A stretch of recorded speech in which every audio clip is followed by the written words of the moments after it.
Fan of the show? Never miss an episode by subscribing to us on Apple Podcasts, Spotify, or at our website, cinemapsychoshow.com. Be sure to like us on Facebook, Twitter, Instagram at Psycho Show. You know what it reminded me of? When this whole pandemic went down in March, Lane and I, just to torture ourselves, I guess, started watching a lot of, pandemic movies. And the movie Outbreak with Dustin Hoffman, where it really becomes an outbreak is one of the sick people goes to a movie theater and he coughs, and you can visually see his cough spread over other people in the rows below him. So it's like, oh, wait. So they specifically used a movie theater to show how quickly a virus could spread. They probably were like, you need to get rid of Outbreak right now on all platforms. We don't want people seeing that it can spread in movie theaters. Christopher Nolan is punching Dustin Hoffman in the dick right now. Come here, you wanker. Yeah. Oh, goody, goody, here it comes. Welcome to the Cinema Psycho Show. You are interested in the unknown, the mysterious, the unexplainable. That is why you are here. Oh, my God, don't stop now! With your hosts, Brian, John, and Elaine. Welcome to the Cinema Psycho Show, the madhouse for film freaks and film fans of all types. I'm your host, Brian Coddington, joined by my fellow co-host and filmmakers, John and Lane Woolscroft. We fucking made it. We fucking made it, man. We did it. Oh, 2021, it's beautiful. Oh, wait. Well, oh my God, it's still bullshit. It's still bullshit, everyone. yeah, welcome to not only 2021, but episode 201. Woo woo. Remember how, like a week ago or so, we thought that, oh, well, guess what? We finally got through 2020, and things are going to be better. Well, that whole thing lasted about a couple days. Okay, so this is far from an I told you so, because that would be wholly inappropriate. But I was not one of those people that thought, midnight was going to come and 2021 was going to solve all of our problems. I did not think that's not how time works. Did not think that. However, I know Jennifer Lopez was telling us that it was going to be great. Oh my God, Jennifer Lopez is what we need all the time in 2021. Anyway, but that and more Elizabeth Hurley. We need more Elizabeth Hurley. Maybe. I'm on Team J-Lo. But anyway, I had not... Are we just mentioning hot women now? I had not anticipated what 2021 had in store. I did not anticipate worse. There were things that have happened in the first week of this year that were not on my bingo card. You mean a coup d'etat to begin a civil war? Not on my bingo card. I did not have that one on my bingo card either, or my Bringo card. You still get those, by the way. Nice plug. Nice plug. Yeah, didn't know that. I knew that something was going to happen. I just thought it was going to be more douchebags pretending to be soldiers. Like we've had, for best 4 years. So I thought that was what we were going to have, Instead, it was the beer hall putsch. That's in essence what we had. Yeah, this isn't a political show, and I know that will probably turn people off. I don't fucking care. I really do don't. this all the time, actually. No, but like here's the thing. Like, there have been some people who've been like, "Oh, you can't be giving me your political point of view because you're not." That's not your show. No, but I'm a human, and I'm a person who lives in a country that's being torn apart by assholes. Well, it's it's also our show, which we give to you for free. So go fuck yourself. We don't like it.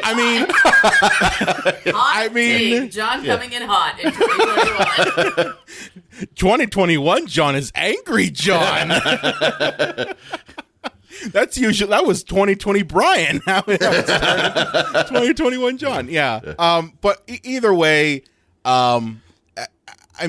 there's no positive thing to pull from that. Honestly, my thoughts on it really are that those people were terrorists.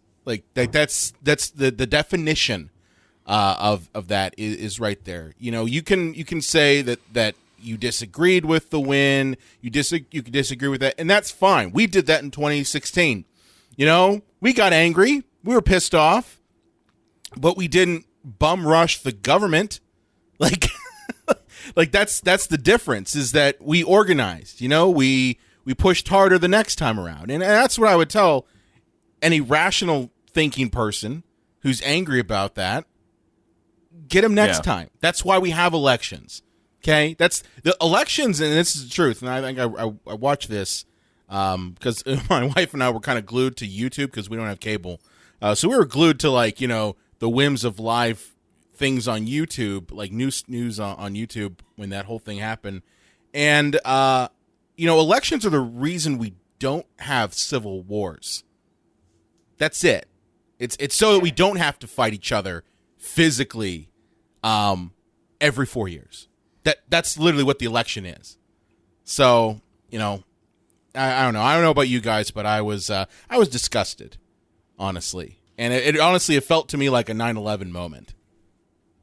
Yeah, I think that's fair. It was bad.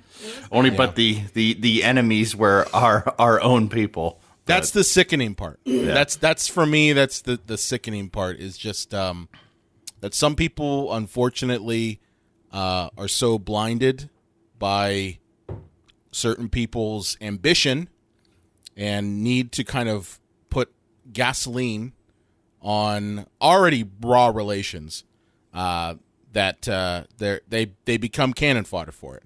So I partially feel bad for them, but at the same time, they're terrorists.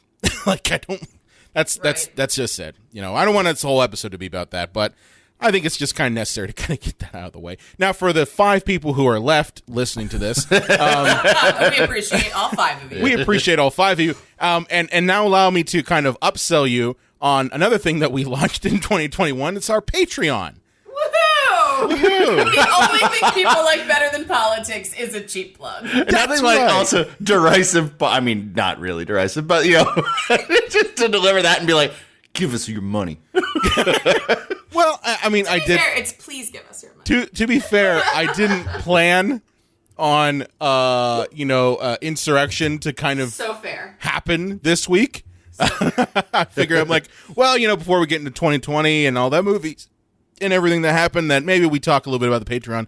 So I do want to mention it just at the offset for the 5 people who are left listening. We did launch a Patreon. It's at patreon.com/psycho show. We didn't want to go too nuts with it because I think one of the things that I see a lot of Patreons do is they promise everything under the sun and then don't deliver. So what we did, at least what I tried to do, was kind of set up things that I think I knew people wanted, just from kind of looking at some responses we've had from fans in the past. So if you go on there, you'll see that there's a couple different tiers.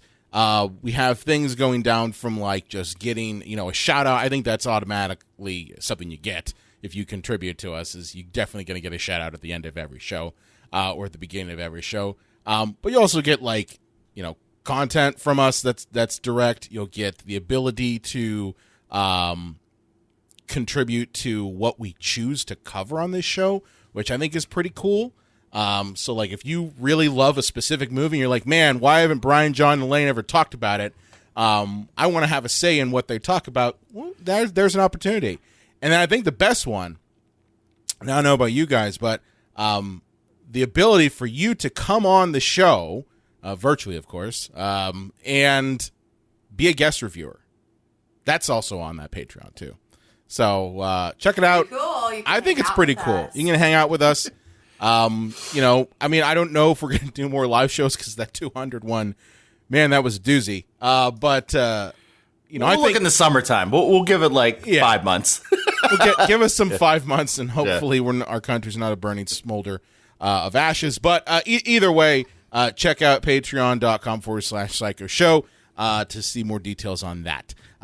Now, let's get into what we were supposed to talk about, rather than Civil War, and that is 2020 in film.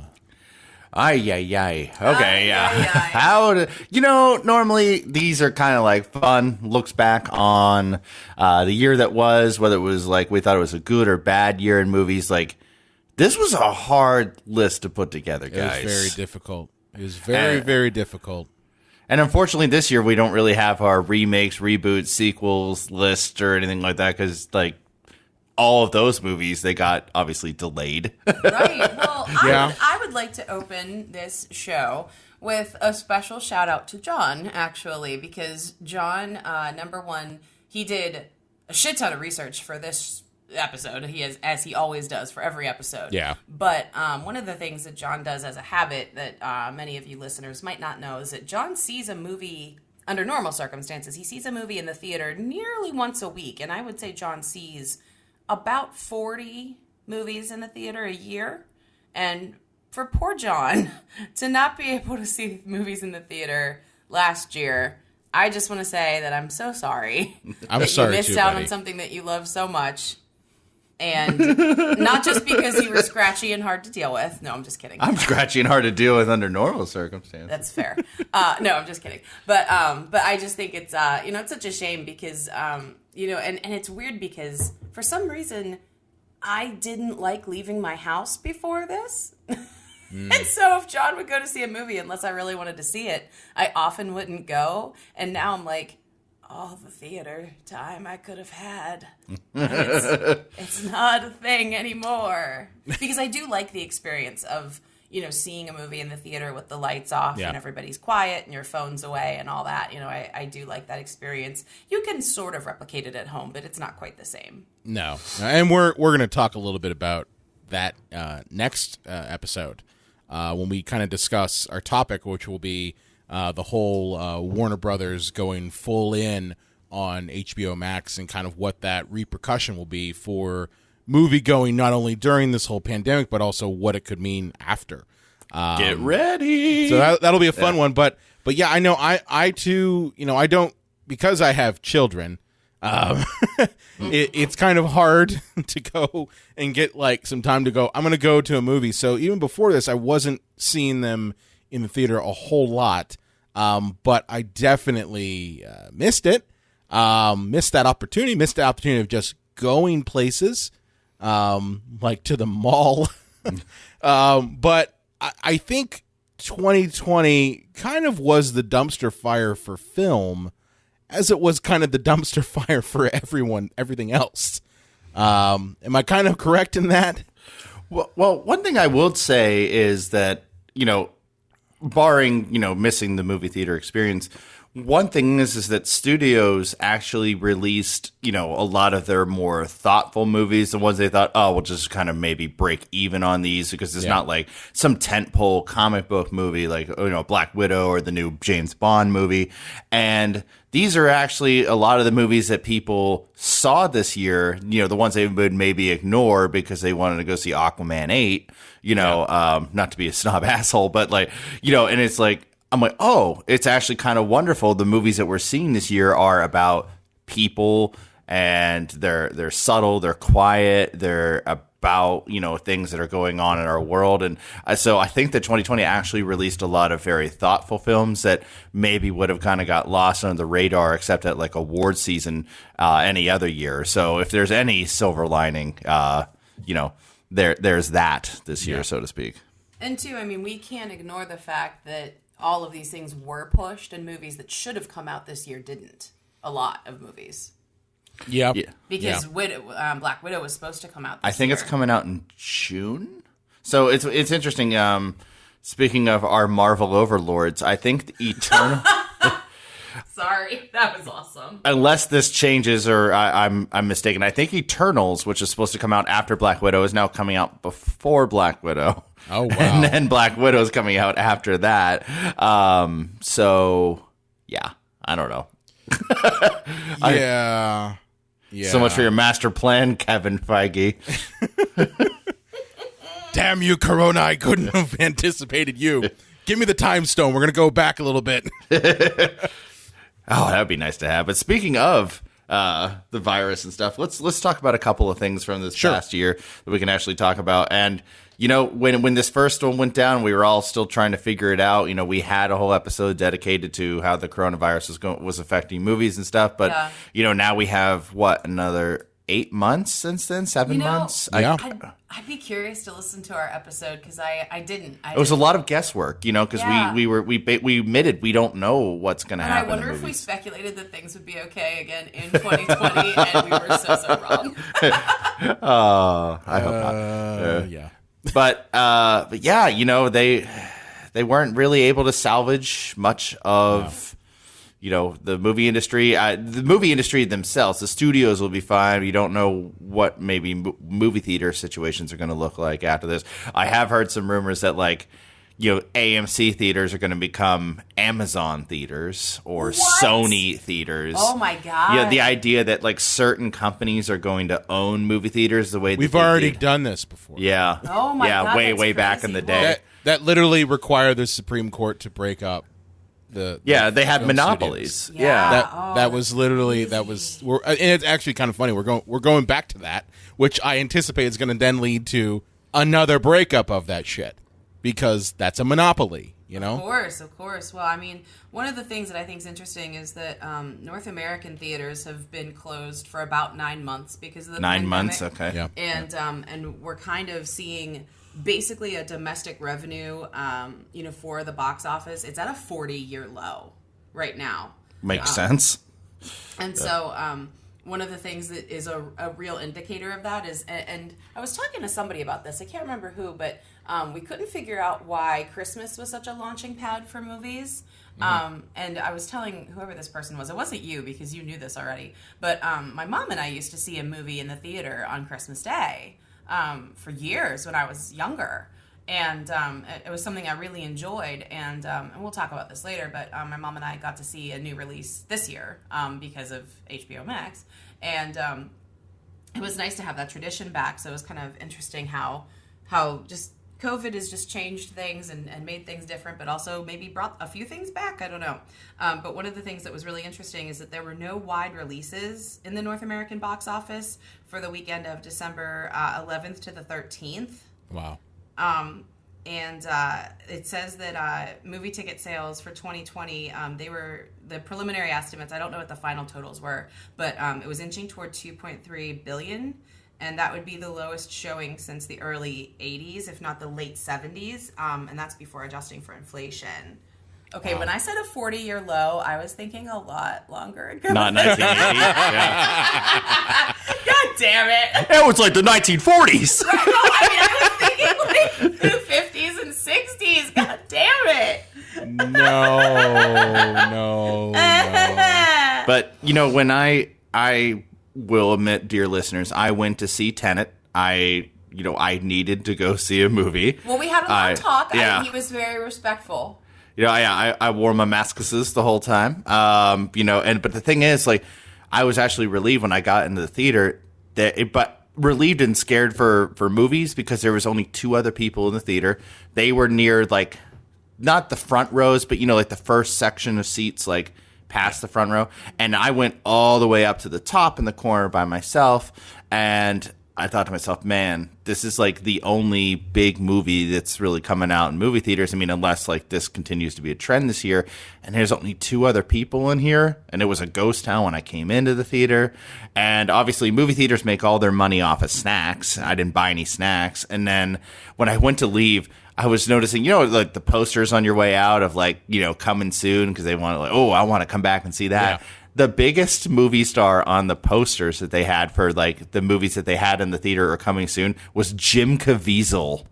Oh, the guy from the Mel Gibson movies. Because he does. I think he still does Jesus movies. Yeah, I mean, he realized he had a niche. He's not going to give that up.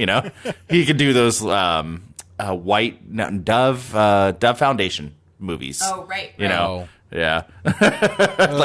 God's Not Dead, those kind of movies and stuff. But yeah, when that's the second biggest movie in movie theaters, and then obviously I think there was something from Tyler Perry. And that's not a joke. There was. I thought you were joking. And when one was of his this more done? serious ones. Remind everybody when Tenet came out. Oh God. That was summer. Yeah. They briefly reopened theaters around summer. Yeah. It's remember the ad big movies are back. First of all, I like Tenet, but I wouldn't put it in the realm of a gigantic summer blockbuster. It's not that type of movie. I mean, people think of, well, look at Inception. It's like Inception was a one-off, in my opinion. Are you saying that outside of the Batman movies, people aren't as into Christopher Nolan as Christopher Nolan thinks people are into Christopher Nolan? No, I'm not saying that at all. What I'm saying is that Christopher Nolan makes a specific kind of action movie. Okay? He does not make the action movie that sells and goes gigantor at the box office. That's not the kind of movie he makes. He makes the thinking man's action movie. Okay? I watched Tenet the other day, and I'm watching, I'm going like, if I was on my phone while watching this movie, I would not know what the hell is going on. And that's the problem, is that most box office films, most big blockbusters, they're movies that you could turn your brain off to. Okay? Yeah. No one has to think about watching the Avengers. Okay? You don't have to think. You really don't. Okay? Everything's kind of spoon-fed to you.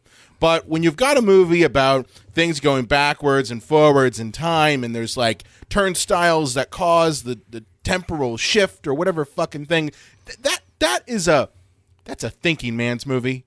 And that's one of the movies that you have to like really be like, I'm going to not look at anything. I'm going to not do anything for the next 2.5 hours, because it's a Christopher Nolan movie. It's got to be 2.5 hours.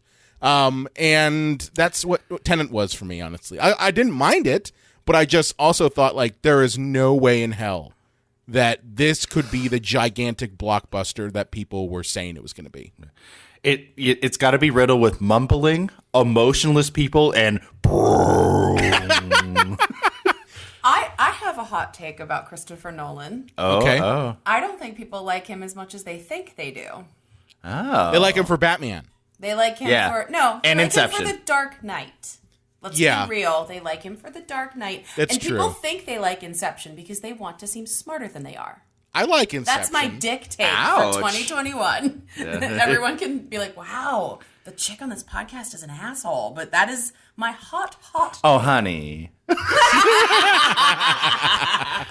Well, I mean, so we kind of talked about Tenet. So, like, we're going to be jumping a little bit. I mean, I guess that's like when you talk about COVID in general, you're going to be talking about everything. But, you know, I think a lot of movie theaters counted on this kind of saving movies, but this is not, like Brian, as you said, this is not the movie to do that. And No. people just, they weren't ready. And I mean, Christopher Nolan's an asshole and would not release this on a streaming platform as well. And force people to go to the movie theater in a pandemic to see this movie. And I think that even more than this movie, they were thinking, okay, this is going to be the start, and now Disney is going to release Black Widow, and, you know, then they're going to release the James Bond movie, like, you know, week after week here. Yeah. And then those movies never came. So Tenet kind of sat by itself, like, you know, like, hey guys, let's, you know, Tenet was that one kid in school. It's like, you know what? We got a book report over the weekend. This is bullshit. Hey everybody, let's not do the book report. And everyone's like, yeah, let's not do it. And then that Tenet showed up to school on Monday. It's like, you guys didn't do the book report, right? And they're all like, no, we did it. It's like, guys, we said we weren't going to do it together. We had a pact. Yeah. What was going on, guys? We had a pact. Yeah, I mean, here's the thing. Like, I think in the middle of a pandemic, if you don't release your movie on a streaming service, or at least have like a window of it, one, you're opening yourself up to pirates because they'll do it for you. Yeah. Being That's completely so honest. true. Being completely honest with you, pirates will do it for you, and you'll get none of the revenue for it. And we're going to talk about this when we talk about, you know, kind of the whole HBO Max thing next episode. But I really think that is one of the consequences when you have people being told, "Hey, stay in your home because you could die." Like, you could get this virus, it could kill you, or it could infect someone who is not whose immune system's compromised, and you could die. And if you do that, if you have that, people aren't going to go to the theater. Okay, even if you say this is the only way you can experience this movie, bullshit. You can experience a movie any way. Is it going to be optimal? Probably not. I mean, I'm going to be honest with you. If I'm watching it on the TV, I am going to be looking at my phone or doing something else or going to the kitchen or going to the bathroom. And it's, yeah, that isn't optimal. But at the same time, if you only release in theaters, you're opening yourself to pirates because they're going to do it for you. Narr. Yeah, and I do think it's short-sighted as well because, it told me that Nolan didn't really care if everybody saw it, but he wanted the people that did see it to see it on his terms. Yes, and it's like, well, I need to have it in the theater. It's like, yes, but the theater could kill people. Yeah, it's a large room, but it's with sorry, recirculated air. Yeah, it's recirculated air, and I'm sorry, but movie theaters are not exactly the cleanliest of places. No, you know what? It reminded me of when this whole pandemic went down in March. Lane and I just to torture ourselves, I guess, started watching a lot of pandemic movies, and the movie Outbreak with Dustin Hoffman. Where it really becomes an outbreak is one of the sick people goes to a movie theater and he coughs, and you can visually see his cough spread over other people in the rows below him. So it's like, oh wait, so they specifically used a movie theater to show how quickly a virus can spread. They probably were like, you need to get rid of Outbreak right now on all platforms. We don't want people seeing that it can spread in movie theaters. Christopher Nolan is punching Dustin Hoffman in the dick right now. Come here, you wanker. Yeah. But, aside from that, we didn't really have any other movies that kind of got released. Do you want to talk a little bit about the ones that did kind of go directly to streaming and their kind of, effect? Well, I remember with our show, we talked about, the King of Staten Island. Yeah. And, whenever there was anything that was like a bigger release, one of those, call them $20 movies, that we reviewed them for the show because oh my God, there's actually something we could talk about. What's the Jon Stewart movie, Irresistible? Yeah. Yeah. You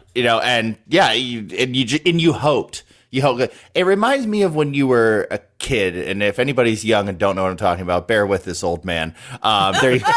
At the video rental store, a lot of them sometimes would have video games that you could rent. And the thing is, when you were a kid, you didn't really know if a video game was going to be good or not. Oh, yeah. You couldn't watch other people playing it and on the internet like you can now. Well, and you would rent the game, and if it sucked, that was your whole weekend. And that was kind of us in this universe. It's like, oh, a new movie's out? Well, of course I'm going to watch it, and I just hope it doesn't suck because it's my only option for something new. Yeah. So I'm not watching Batman or RoboCop again. Yeah, and it's interesting too because I think one of the things that I looked at early on was kind of the cost effectiveness because it was hard not to compare this new experience to the old.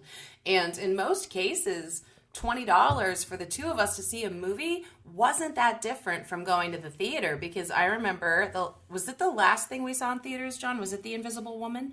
Was that the last movie Invisible we saw? Man. No, it was Onward. Onward, or Invisible Man. Yeah, the last thing we saw was Onward. Thank God, because it was actually really good. And The Invisible Man was good too, actually. That was so close to them just shutting shit down, and I was like, they didn't tell me it was going to be this bad. I know. We saw it with our good friend P.O. Vincent.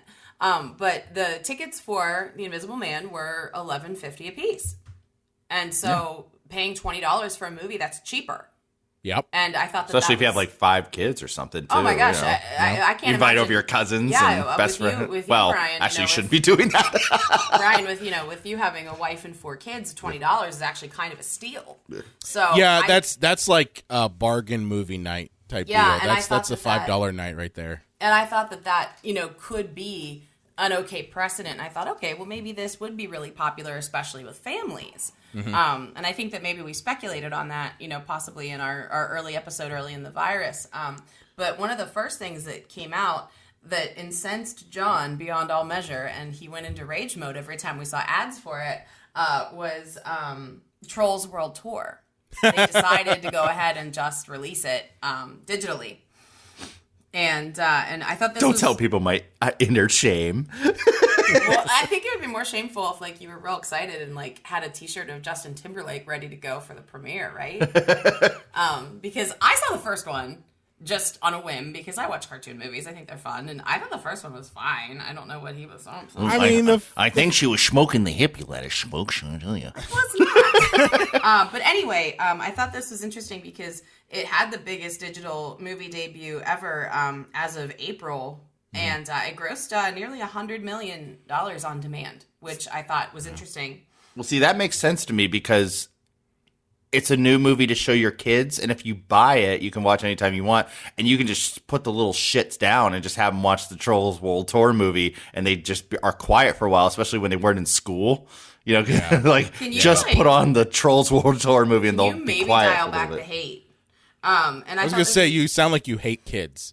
I mean, no, just kidding. I like kids from a distance. But just as like a comparison, the World Tour movie made more in 3 weeks on demand than the first movie made in 5 months in the theater. Wow. Which I think is, and obviously when you're in a theater that long, they dial back your screens, they dial back your showings and all that, and on demand is on demand. You can have it whenever you want. But I think that that's an interesting precedent. But I think the fact that this came out in early April. Yep. And I think by that point, like, things were really getting kind of scary and we didn't really know what was going on. And I think people were ready for some kind of like lighthearted entertainment. So I think that the world was very primed for fluff. Yeah. Well, and it's funny you should mention, how well it did on video on demand, because I think that a lot of these studios are just saying that like they're kind of cutting their losses on a lot of these projects because like it's not being as profitable as it is in movie theaters, like, but not nearly as much. Because obviously, we're going to take a bit of a hit, but no, I think it's a big hit because one of the movies that was released by our overlords at Disney Plus was Mulan, and that was one of the first, $30 movies or whatever. You can finally see the live action Mulan. I mean, oh boy, because that's what we were missing. And I wondered if you were going to bring this up because I think it's an interesting comparison because not only did you already have to have a subscription to Disney Plus, which is $7 a month, but then you had to pay the extra $30 to see Mulan right away. Pay me, bitches. Now, as of the time of this recording, as far as I know, you can just watch Mulan. Oh, you can. You don't have to pay extra. We tried watching. We tried to watch it, and we got about 15 minutes in, and we were just like, no, it's not good. It's not good. There's no Eddie Murphy talking dragon in this. No, well, it just wasn't good. Like, we just didn't like it. We couldn't get into it, and we're just like, I guess we're doing stuff. One, we tried to put on because we're like, well, let's introduce Coraline to something different. And I think we saw the Beauty and the Beast and the other live-action pointless films that Disney has put out. And well, we didn't watch that one. We're not gluttons for punishment. I saw Lion King. Oh, you poor soul! You want to talk about a movie that should not exist? Let's just put it this way: another animated version of the Lion King. But anyway, like, you don't have to pay extra for it, and I think that was something that they tried to do, and I don't see it happening anymore. Mainly because of what HBO. Well, they didn't try again because here's the truth of the matter. It doesn't make any sense to say, okay, you got to have a streaming service and then you got to pay $30 extra.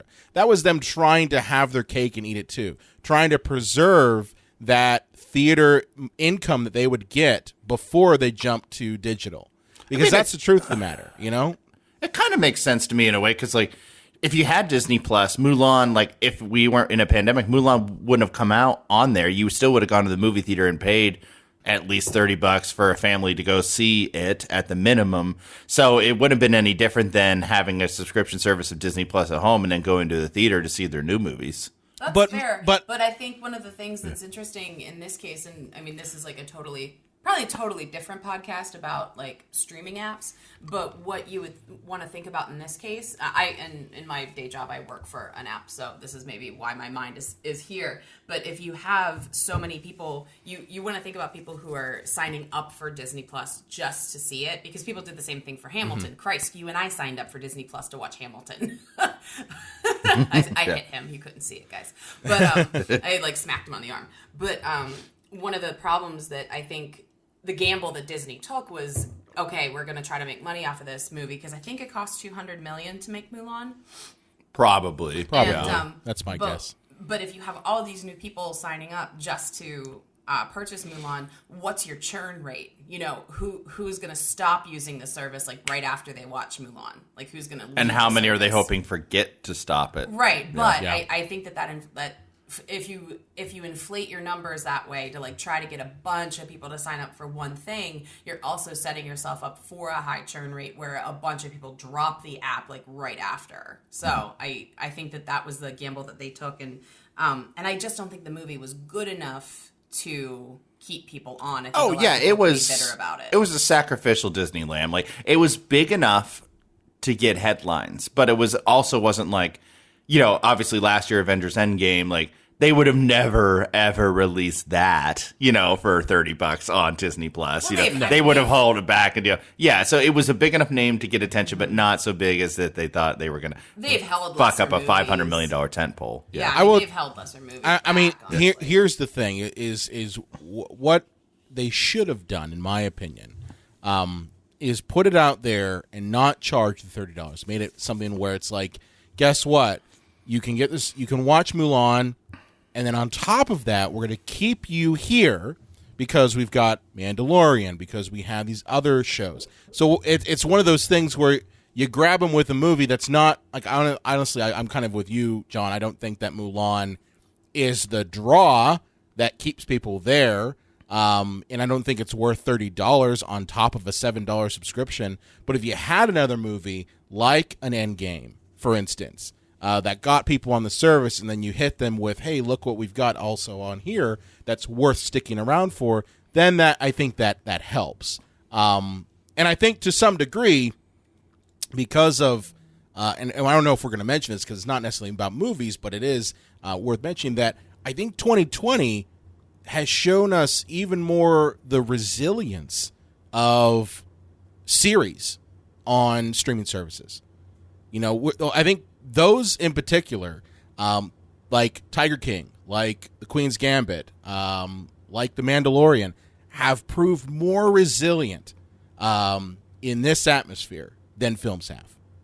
Well, it's interesting that you mentioned that because, like, one of my favorite things from 2020 in terms of entertainment, I didn't put it in like my top 10 films because I don't know the proper way to determine where something like this lies. Because I watched the documentary McMillions about the scam that was the McDonald's lottery thing. But the thing is, it's like it's a 12-part thing, and it's like. I think I got through 3 parts of that. Like, is that like a giant documentary? Because like I don't here's my top 10 films of the year. Ken Burns' Jazz, like you hear that, you know what I mean? Like, so is it something that's like is that a television series? Is that a documentary movie that's just 12 hours long? Like, I don't know how you determine something like that. So well, I mean, I think the interesting part now is that people have time to binge. Yep. Yeah. And that's the format that people have been drawn to because they have time to binge in a way that they didn't before. I would like to say I fucking loved McMillions. It was at my request that we watched it. I really wanted to see it.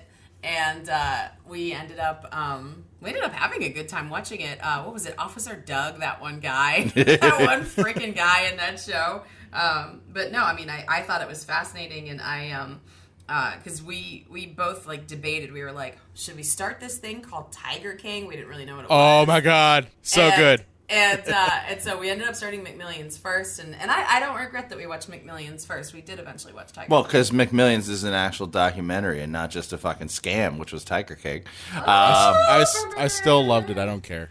Yeah, it's it's the greasy fast food. I mean, I'm sorry. Sure, ironically. Queen's Gambit. Have you guys seen Queen's Gambit yet? No. Oh, it's good. It's good. And that I would equivalent to the filet mignon of series. I mean, it's a fantastic series that it's really, really good, and it's a limited one. So that one in my mind kind of fits more the paradigm you're talking about, John, where it's they're not going to have another series of it. It's supposed to only exist as one series of I think it's maybe like 8 episodes. I don't even think it's that incredibly long. But I watched the documentary series about the amusement park that was killing people. Oh my god. Yeah. Class Action. Yes, Park? Class Action Park. Yeah. Oh my god, we watched that. We effing loved it. I We cracked up. It was so good. I was in tears laughing so hard. Lane actually had to pause the movie quite a more few than times. once. I had to pause it Because more I than mean, once. it's just human beings acting like complete assholes and Yes. like it falling apart. Like it was like The Simpsons came to life, like like Krusty Land or something. Like, and that's the kind of thing that I find absolutely hilarious because I don't know. I guess I'm into Schadenfreude and entropy, and I just enjoy watching things collapse. But Yeah, when people died, he laughed a little too hard. Well, I'm just I'm just kidding. He didn't no, laugh that is like not funny. No. He No, laughed- when it got really serious and people died, then I was like, oh no, It ruined it for him, actually. Yeah, it's I'm just- watching it. I'm just going like, okay, how terrible is this place? And then each minute, I'm just like, oh, that's really bad. No, it What got more absurd by The the mobs second. were involved. Mafia was involved. Okay, it's like that. Oh shit, the whole Uncle town Jerry? Uncle Jerry. Uncle Jerry. Oh my god. Yeah. Wait, if you want to be called uncle and it's not because you're an not actual a blood uncle, relative, or you're like a close family friend, then like you're fucking creepy. You know. It's if you want a horde of teenagers to call you Uncle Jerry, you're a creep. This is your boss, Jerry. Please call me Uncle Jerry. call me Ugh. Uncle Jerry. By the way, there's the shack you can have sex and do cocaine in. Oh my god, the sex and cocaine shack, I forgot. So hey guys, everybody out there listening, if you got HBO Max Oh my for God. Wonder Woman and now you're pissed, go watch Class Action Park. You'll get your money's worth.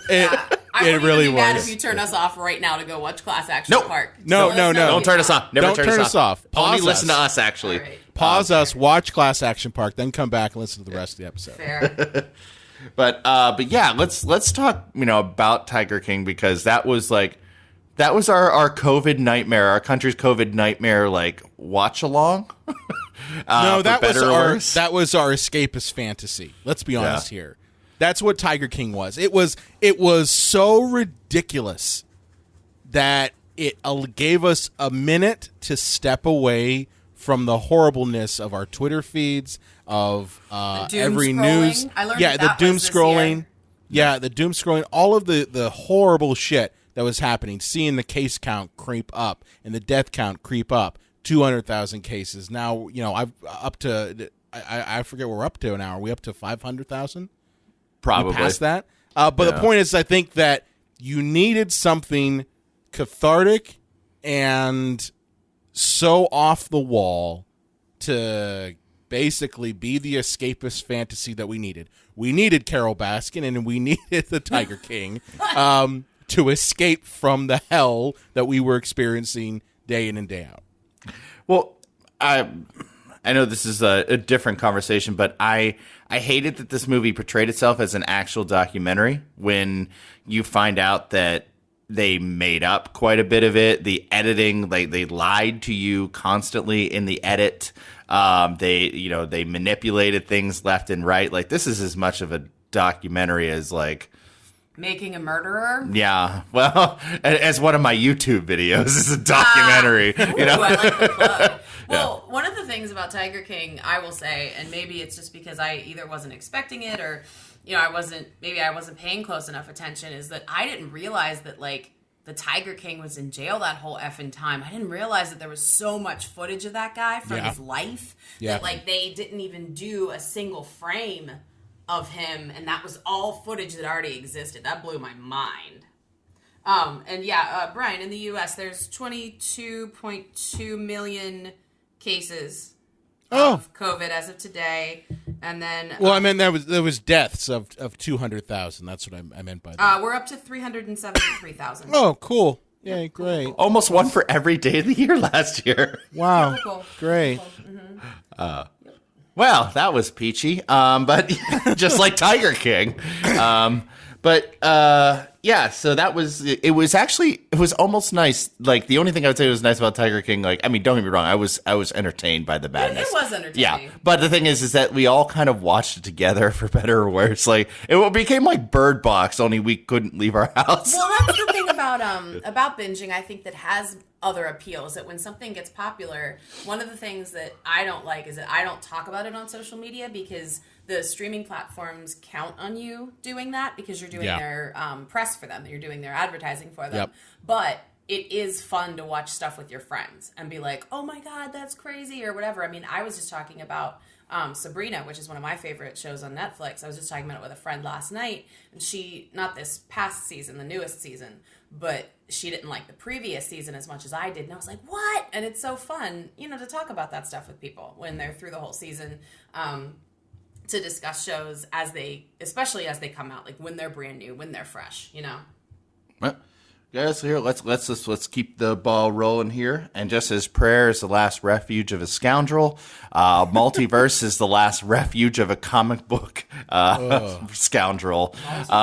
Yeah, and that's what we're getting here. We're getting it from Marvel, but we're getting it from DC first to kind of make up for an explanation on how they have 2 Jokers and they're going to have 2 Batmans, and I think we're actually at 3 now. If you count Michael Keaton, who's supposed to come back, we're now up to 3 Batman. That's what they're going to do the multiverse, because the idea is that, the Flash is so fast that he can go into parallel dimensions. And so there's Planet B is going to be the one that Michael Keaton is Batman on, and that's Planet the real Planet A. That's the real one. That's the real Planet A is the Ben Affleck one, and Planet C is the Robert Pattinson one. I mean, we can blow up the Planet A and just keep B and C. I'm fine with that. But yes, I don't. Here's the thing: I don't have a problem with it. I don't. I really don't. Just because the fact that it's a nostalgia boner for me to see my favorite Batman. And let's be honest here, Michael Keaton is my favorite Batman. To see him back in that universe and see what happened after Batman Returns, that's nice. I like that. I watched the crossover episodes because I watched The Flash and Arrow. Arrow's canceled now, but I watched it when they did Crisis on Infinite Earths, and they did that whole storyline. And you had Robert Wall come in to kind of represent. He played himself. He played Knox in the '89 universe, and that was cool. It was nice to see that because, it's a tip of the hat to that universe existed, and that's kind of what started, in my opinion, the whole binging of superhero movies that we have now. So when I saw the news recently that they're going to do that, and Michael Keaton, at least to some degree, is going to be involved, I bought into it. Just as I bought into what Marvel is planning on doing. Well, actually, not Marvel, more or less Sony. What they're planning on doing with all the Spider-Mans. The Spider-Man. Because, one, I saw Into the Spider-Verse, and I thought what it did was great.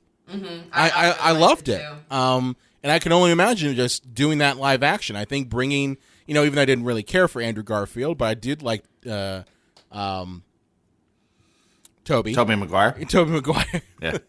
I liked his version of Spider-Man, and seeing those 3 Spider-Men interacting together would be interesting, So, count me in. I bought into it.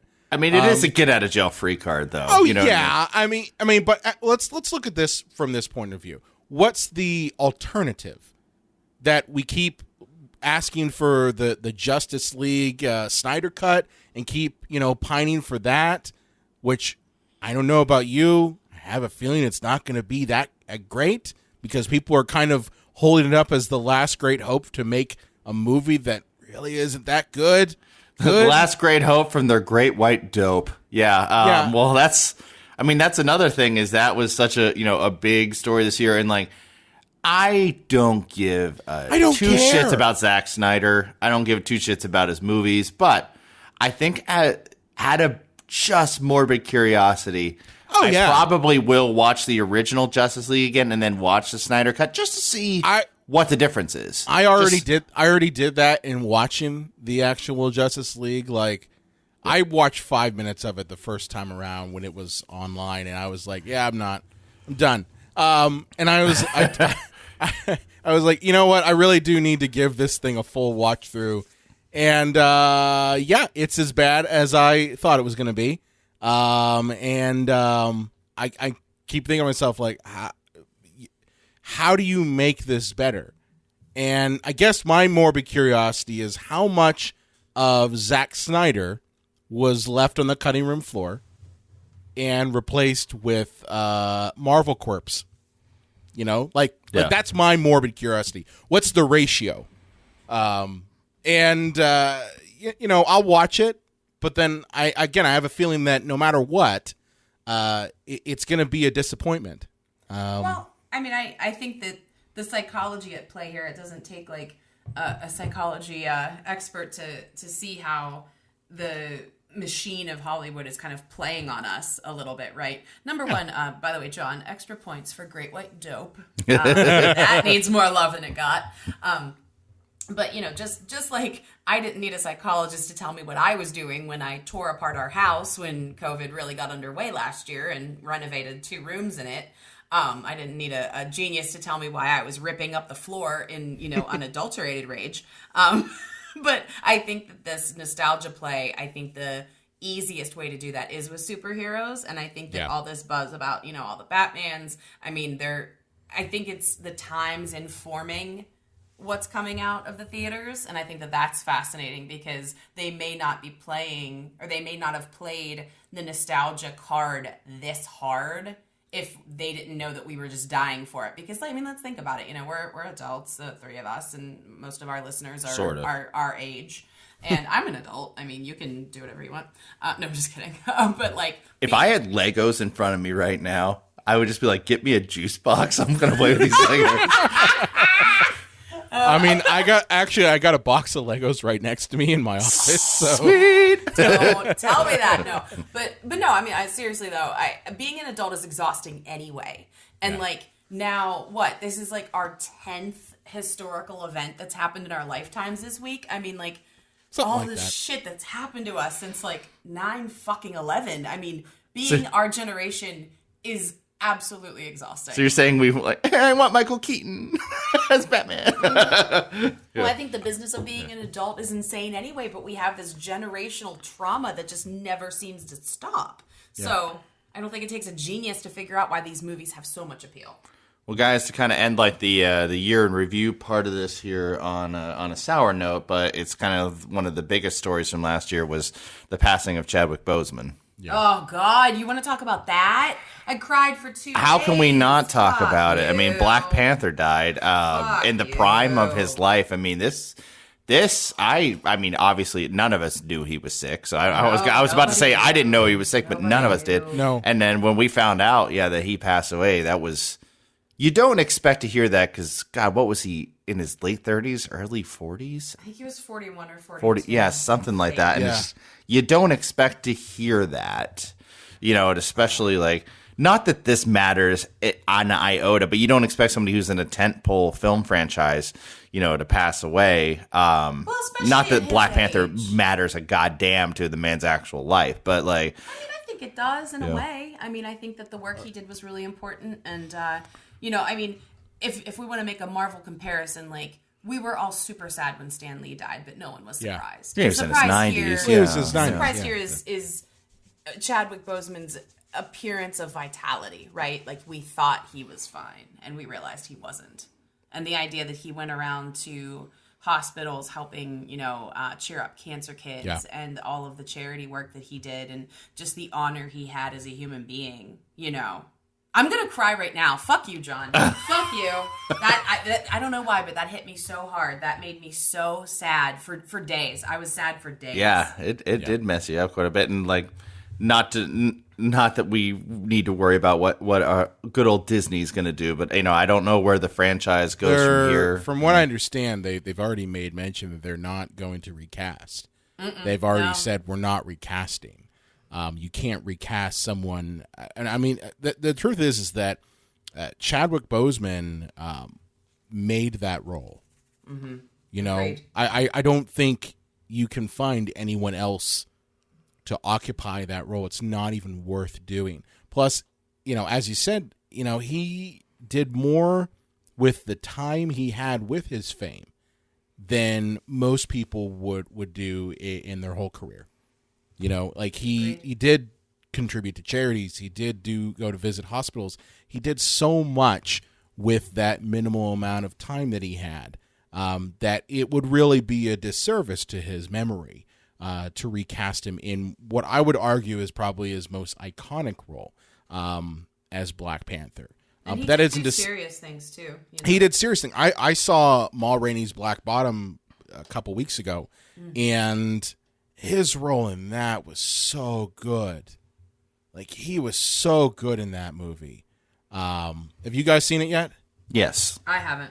Yeah, he's so good in that. We may be bringing that up in the top 10, so we'll see. Okay, but he was so good in that, and it just was kind of a testament to his ability as an actor. And then he also was in 42. Played Jackie Robinson. So I mean, he's done so much in that short amount of time that he was with us, and it's tragic, honestly. Yeah. What was honestly most tragic to me about the whole thing was just that some people were up until his passing were making fun of him by his appearance. That was the thing that hurt me the most. Well, people didn't know how sick he was. And I didn't even know that makes it okay. I don't even know that I didn't know his appearance was an issue. He was getting really skinny, and he was not looking healthy. Okay. And I think he had done an Instagram video or something like that prior to it, and there were people who were calling him like Crack Panther and just horrible things based on his appearance. And I thought that was the most disgusting thing. There's the racial undertones of that, too. Yes, extremely racial undertones. And it was what was, and maybe it's just kind of, the fact that our society is really just fucked up, that people automatically jump to horrible stereotypes based on someone's appearance. Yeah. Rather than say, is that person doing okay? Are they don't look too well? Are they okay? Rather than jump to making fun of them. That was the most disgusting That's never part. our default here in the U.S. No. We never see if someone's okay. No. But speaking of people that we lost this year, let's briefly talk about the memories of the way we were here. Okay. I can't play that song, by the way. It's fine. We'll just hum it off key so they can't sue us. No, can't do that either. Algorithm, baby. One of our earliest losses this year was famous basketball player and accused rapist Kobe Bryant passed away. That's true. We thought that's as bad as the year was going to get. Yeah, remember, Kobe Bryant died, and then we're all like, oh, that's as bad as things will be. But, more than just Kobe, because, he got to live the life of Riley, was the other people in the helicopter with him, who passed away as well. So it wasn't just Kobe. It was a lot of other people who were in there as well. Kirk Douglas finally decided to take the check. Finally. Yeah. Why did you say finally? That's so mean. He's been 103. Well, let's be honest here. Every tabloid has said he's been dead for like 10 years. Which makes sense. Because 10 years ago, he was 93. No, but I'm just saying, like, I literally remember seeing at least once a month a Kirk Douglas, like, blurb in, like, either not Weekly World News, but, like, any of the tabloids you'd see in the supermarket. Kirk Douglas, literally a zombie, something like that. And, he decided to take the hint. Yeah.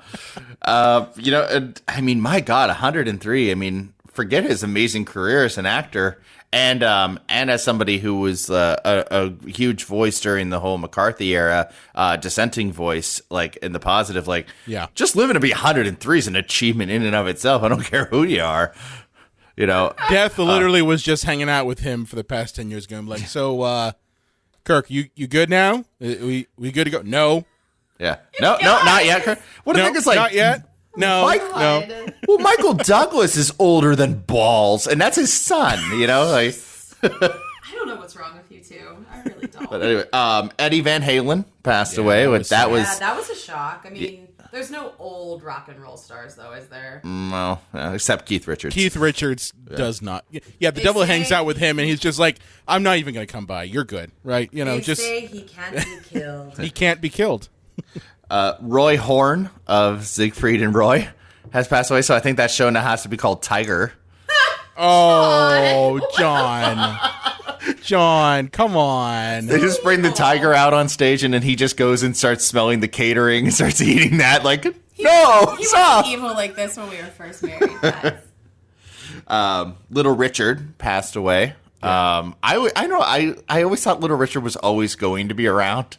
Like, it's weird. Like, there are people that just are in your life as famous people that you assume are always going to be there. And I don't know. I mean, I always thought Little Richard was just always going to be there. So that was, strange. And obviously he was, a huge revolutionary person in the world of rock and roll.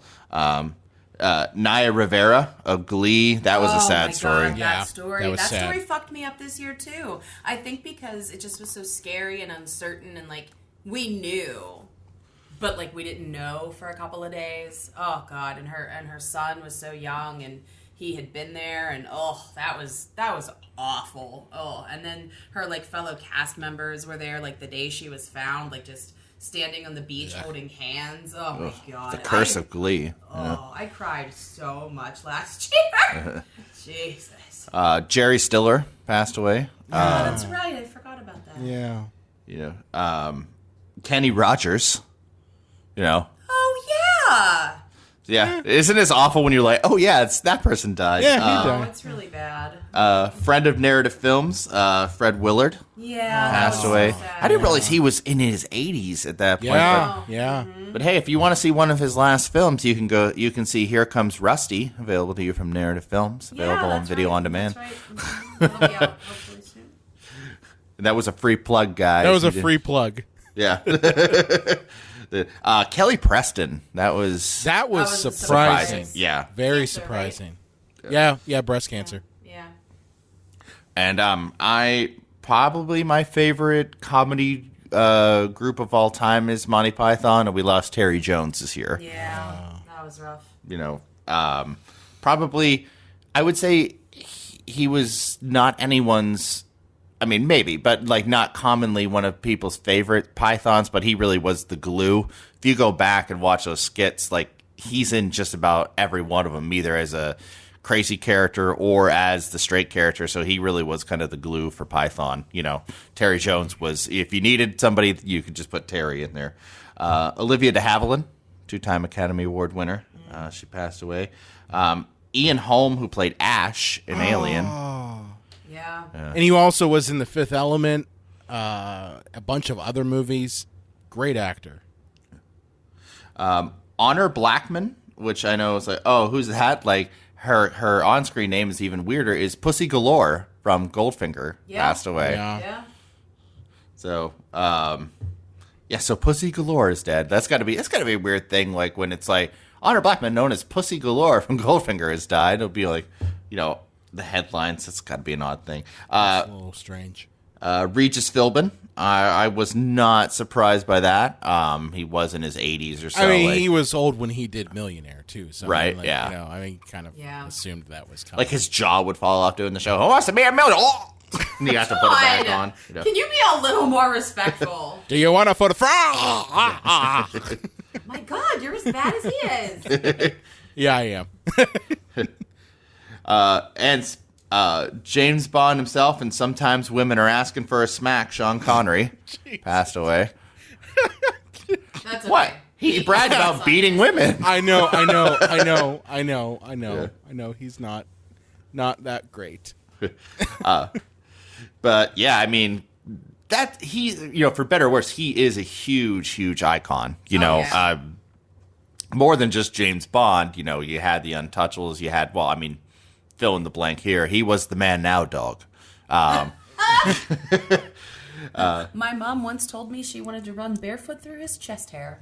Oh, my mom was into him too. I'm not gonna lie. Have you ever seen like model Sean Connery before he was Bond? I'm kind of into him too. He makes me feel funny in my pants. I'm more of a young Harrison Ford kind of gal. Nobody's okay. perfect.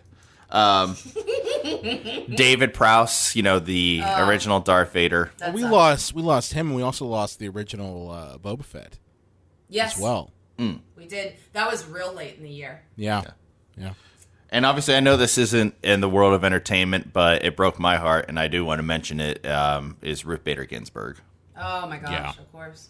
Yeah.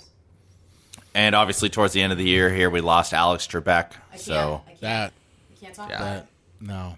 I can't talk about it. It's horrible. So yeah, I mean, 2020 took everything from us, but it also took a lot of famous people. Took a lot of things. Yeah. Yeah. We didn't predict anyone's death this time around, which is good. I think we should stop that shit. Actually. Just saying. We seem to do that around the end of the year. I lose money on Andy Dick every year. So. We all lose money on Andy Dick every year. And so let's move on here. Just kind of wrap up like the first part of our 2020 year in review, because 2020 deserves to be talked about for 2 episodes. Is the highest grossing films of 2020. Now, Lane, it's very interesting that you found video on demand of Trolls World Tour over 100 million. Like, 'cause I think a lot of these numbers are based on theaters and a lot of things of that nature. Well, I think just counting the funds this year is just difficult. You know what I mean? But usually this list is obviously like very obvious. Like last year we had like Avengers Endgame and Aladdin and all these Disney movies that like, oh, of course that made 80 quadrillion bazillion dollars.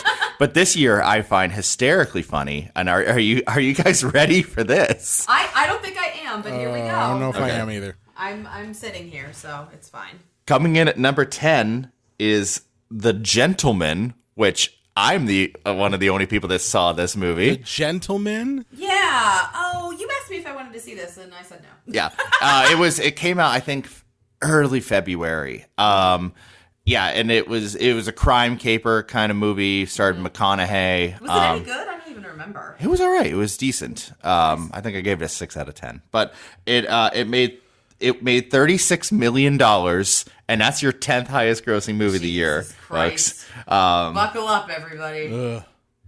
And giant four-headed megalomaniac narcissist Christopher Nolan's tentpole Tenet made $57 million. So my God. Now this is obviously domestically. Tenet did very well overseas. Yeah, where most they of his have movies typically. Well, when he released it, I think China was safely open, and our movies tend to do well over there. Safely China, yeah. Sorry, Chris. I guess people aren't willing to be sick to go see your new time travel movie. Thinking Man's action film. Yeah. Not as good as you think it is. Then at number 8 we have very early in the year. Everybody's talking about Soul now, but don't forget at the beginning of the year we had Onward. Which I loved. I liked Onward. I thought it was pretty good. Onward, which made $61 million.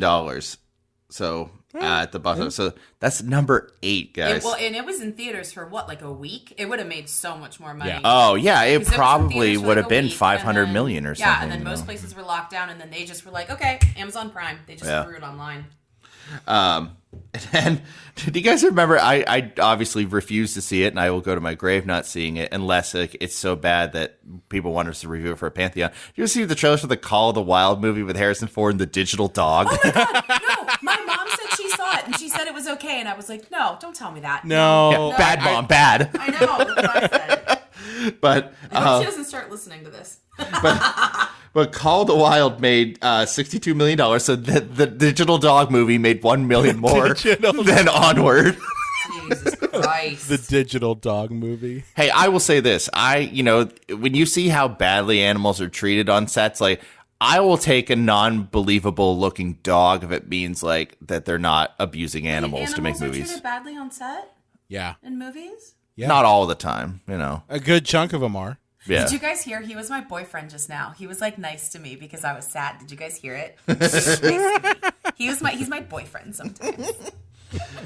But sometimes I'm completely invisible when she needs me. Speaking of which, the Invisible Man. No, I was kidding. Just wanted to transition there. That made $64 million, so we're barely climbing here. And it was one of them Blumhouse films. I'm sorry. Yeah.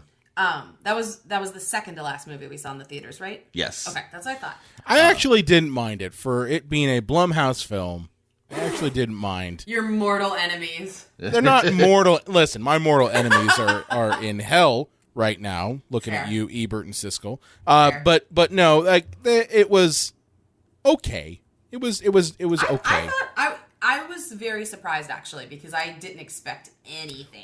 One thing that I did not like about it though, and this is a pet peeve of mine, mainly because I teach visual effects and motion graphics, are the opening titles for that movie where they had like the water washing up on the titles and you couldn't see them. Bullshit. Because one of the things I teach my students is like, if you're doing a title or any sort of graphic that's supposed to read information, people should see it, like have legibility. So like that was the one thing that drove me nuts about it was that the water washed up on it and you couldn't read what actually was the text. But aside, I mean, I get that they were doing it for the whole invisible thing. But I don't know. That bugged me. A specific complaint, but I support you. It wasn't called The Visible Man, Brian. Oh my god! Well, then they should have just not had any credits and any titles then, John. I quit. Moving on. Screw you guys. But coming in at number 5, and this shocked the living bejesus out of me, was Doolittle. Robert Downey Jr.'s like Robert Downey just post Avengers movie here. $77 million. People saw it just for him, I promise. Well, yeah, first they saw it for him. Then there were some people that also saw it because they liked the Eddie Murphy Dr. Doolittle. Or the Rex Harrison one. And then I think like when people heard it was bad, I think some people went and saw it ironically. I can't imagine anybody who does that. You want to know what's funny? After the whole fiasco with Doolittle, Robert Downey Jr. now wants to be back in with Marvel. Really? Oh yeah. Like he was banking on Doolittle being the thing that got him out of Marvel completely, but now that it shit the bed, his clout has shrunk to the point where he's willing to go back to Marvel. Shit, I just thought. Can't he just go home and do whatever I want now? Yeah, can't he just count his money? You know. Yeah. Or like, well, no, but his whole thing was like he was the highest paying. Well, I think he still is the highest paid actor, because of his contribution to Marvel stuff, and he tried to get out of it. Right at the end, he wanted to get off the Marvel train, as he said, as he's quoted as saying. Yeah. But fair. I mean, it seems like it's probably he thought Doolittle was going to be the thing that got him off, and it wasn't. Wah wah. Wah wah.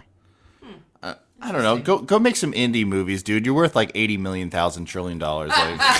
So true. Yeah. So number 4 here is a movie I've never heard of this. I don't know if you guys have heard this title. After We Collided. I've never heard of it, but it made $82 million, so good for them. Good job, movie.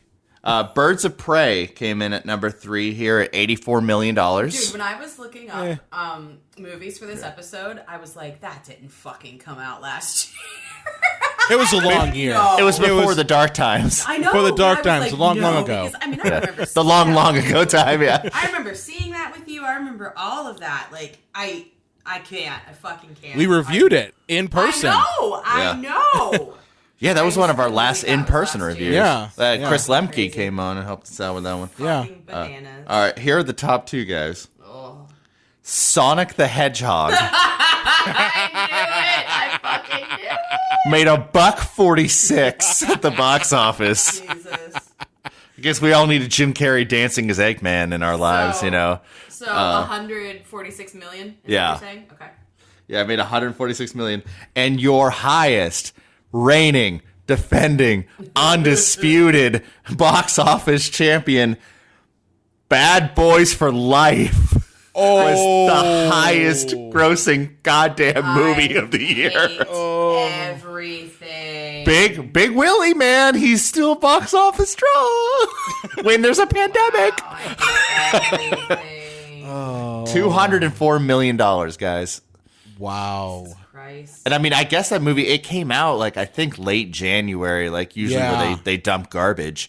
So January is the garbage month, by the way. January, February, those tend to be the garbage month movies. Yeah. Absolutely. Yeah. And so I guess, like, you know, in a lot of these movies, Bad Boys for Life, Sonic the Hedgehog, Birds of Prey, Doolittle, The Invisible Man, most of these movies are just ones that came out before the pandemic. Right. You know? Yeah, it's So true. so it makes sense because they're getting that box office money, and then on top of that, you know, they're getting whatever money that they got in from digital and all that sort of stuff, or the international stuff as well. So like they had that time, you know, to kind of fill their pockets, so to speak.